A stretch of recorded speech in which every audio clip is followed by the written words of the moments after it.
Well, more than 50 people who voted in person or worked the polls during this month's Wisconsin primary have now tested positive for COVID-19.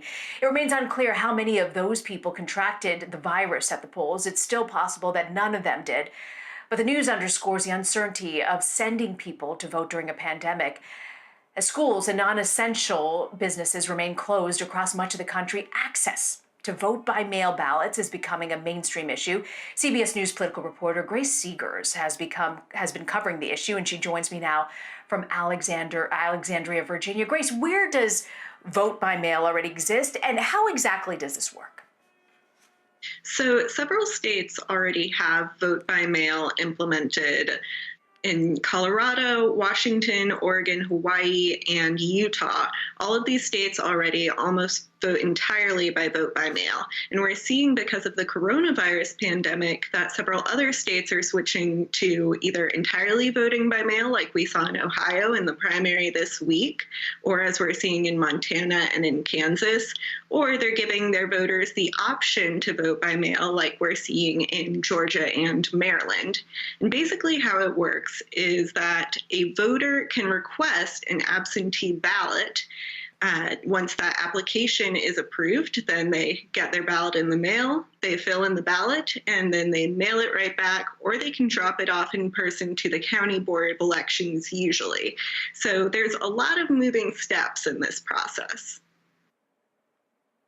So who's in favor of expanding voting by mail, and who's against this process? We're seeing a lot of support from voting rights activists and especially from progressive groups.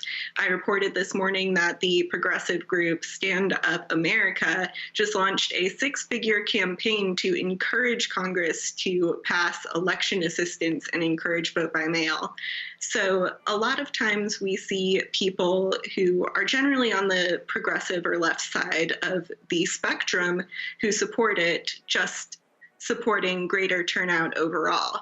But we're also seeing some Republicans in opposition to this, most notably the president, who has tweeted and said in news conferences that he opposes voting by ballot. It's interesting you say that the president and some Republicans are against it because, you look at exit polling numbers, older voters, many of them tend to support Republicans. Why would they be so opposed to voting by mail? It sounds like something, especially in the era of COVID-19, could potentially help them get their votes heard. It's an interesting question because conventional wisdom goes that if there's greater turnout, then Democrats tend to do a bit better. So the concern is that vote by mail will lead to greater turnout, which could lead to more people supporting Democrats. But vote by mail also really helps, like you said, elderly voters and rural voters who skew Republican. And we're seeing that while at a national level, there are many Republicans opposed to this. On a state level, a lot of Republicans support vote by mail.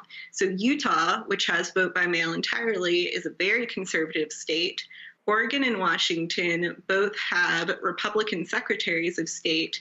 And then you're seeing in Maryland, which has a Republican governor, he's encouraging people to vote by mail because of the pandemic. So really, it's a difference between the state and the federal level. All right, Grace Segers, I want to thank you very much for your reporting. Thank you.